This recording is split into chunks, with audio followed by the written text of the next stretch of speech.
Iba rin ng mga story ng mga taga-Viva eh, no? Artista eh, no? Ito, mukhang luma ito, tingin ko. Siguro, yung vintage, mga 80s, 70s at least.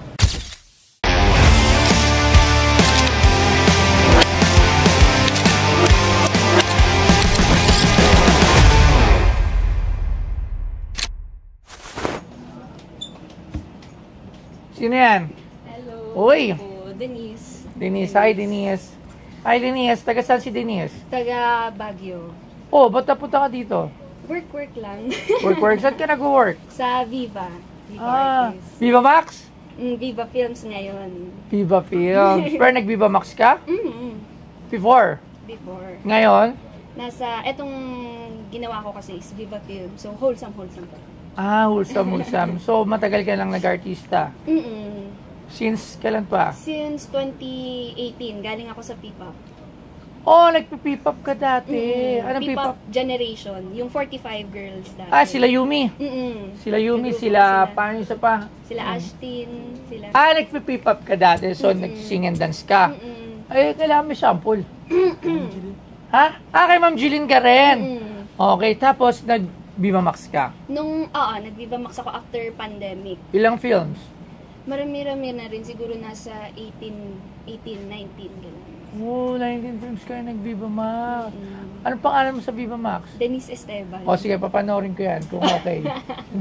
Hindi. So ngayon, hindi ka na Viva Max. More on acting side na.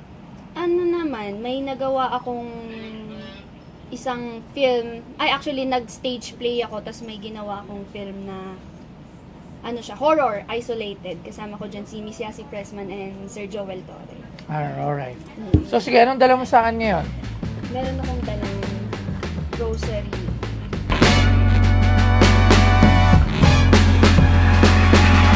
Ang rosaryo ay isang panalangin ng mga Katoliko para kay Birheng Maria, kung saan binubuo ito ng mga dasal tulad ng Ama Namin, Aba Ginoong Maria at Luwalhati. Habang dinarasal ito, pinagninilayan natin ang mga mahahalagang tagpo sa buhay ni Jesus at ni Maria na tinatawag na mga misteryo. May 5 bahagi ito na tinatawag na dekada. Bawat isa ay binubuo ng 10 Hail Marys. Gamit ang mga butil ng rosaryo, ginagabayan tayo sa bawat dasal. Parang isang koronang alay kay Maria. Isang simpleng paraan ito ng pananampalataya, ngunit malalim at makapangyarihan. At ang binebenta sa Pinoy Pawn Stars ay ang Ave Maria Silver Tone Rosary Ring Pendant. Saan mo nakuha to?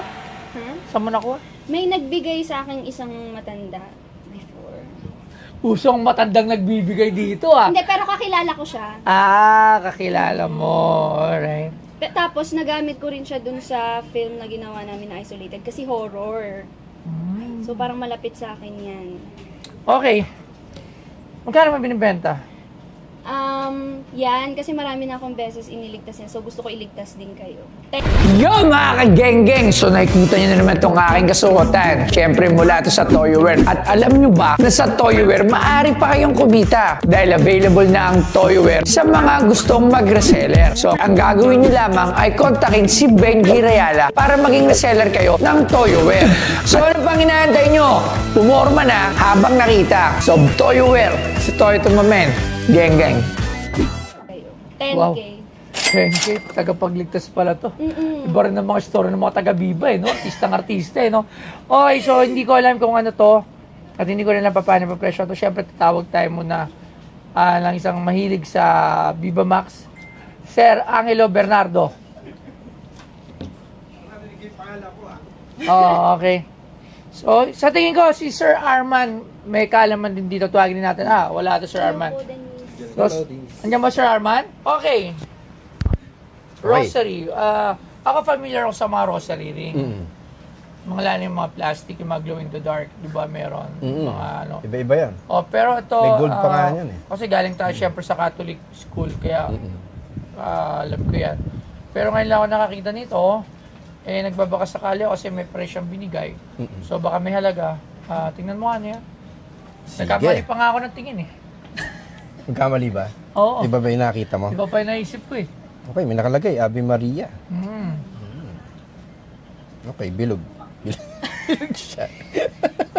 Pag babae nagpapa-praise dito kasi delikado eh. Feeling ko silver din siya. Silver to? Silver? Feeling ko lang. Check natin. Basta kayo, pwede ba akong miram sa'yo ng weighing scale? Tsaka loop? Weighing scale. Hindi ko nga. Ang kilo na 5 kilos natin siya. Alam mo, sa look nga nito, parang silver na. Alright, so sabagin natin. 13.4, 13.9. No, gawin na ng 14. Sabihin mo na lang yung silver, 50. So silver Yung kaya? Check muna natin. Alam mo paano mo malalaman yung pag silver or gold? Di-differentiate mo siya sa mga bakal, sa mga brass, sa amoy. Walang amoy. No? Ba't nga ganun? Bakit? Walang amoy, ang silver. Wala. Pwede yung gold. Actually, hindi ko ginagamit na method yung pag-amoy-amoy eh. Bakit? Kasi, ano siya, yung iba, ginagamit ng cleaning agent, actually poisonous. So pag pwede ako makamoy, Kunyari, may ano yan, sinuro or arsenic, poisonous yun. So, pwede ka ayun. Lalo kung hindi naman galing sa item, galing na sa Delikado pala yung mag-amoy-amoy yan. Kaya ayun, in that way, bago lahat, amoyin mo muna. in that way, hindi ako agreed doon kay Arman sa pag-amoy ng mga item. Pero ako mahilig ako, syempre amoyin ko muna bago lahat.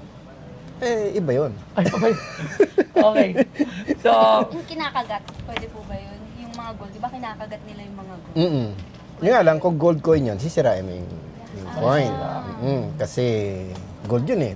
Malambot yung gold eh. Pag ginano mo yun, tapos Pag mo yun. magbabakat siya, yun yung gold. Pero sira na yung coin. Yun. Sa silver po, kinakagat din. Pwede din, pero mas matigas ang Hindi silver na konti. papagatin yung Ikaw na lang. magkano? Ay, ano pala yan? Silver Silipin ba? ko muna. Okay. Assuming na silver value ito, tapos, silver ito, tapos sa weight niya, by weight alone, nasa nasa 800 pesos. Kung silver. Kung So, silver. maybe it's a silver value only. So, tingnan natin. silver yan. Okay, medyo nangingitim, maputi. Libag yun. Medyo may libag din. Oo.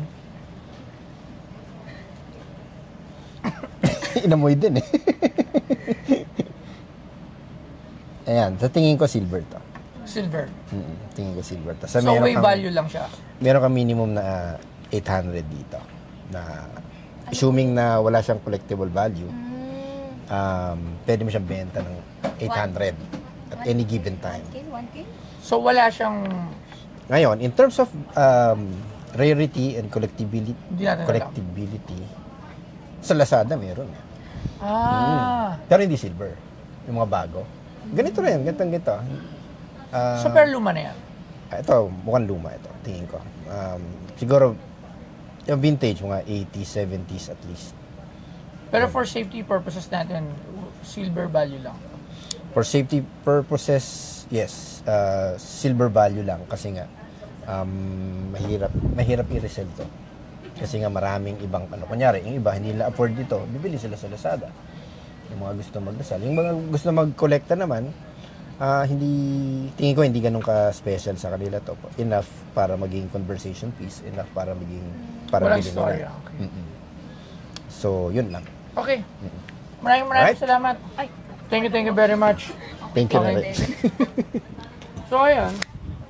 So, narinig mo na, silver value lang siya. Hindi siya walang special. 800. Excuse me. Sige, okay na 800. Bilis ka usap, 800 pesos. 800. Nalito ko 800 pesos. Sige na, thank you very much. Thank you. Hi, ako po si Denise Esteban. Nandito ako ngayon sa Boss Toyo sa shop nila and nakapagbenta ako kay Boss Toyo. Ayun si Boss Toyo, mabilis kausap si Boss Toyo and marami rin akong nalamang impormasyon dun sa binenta ko sa kanya. And sobrang bait nila dito.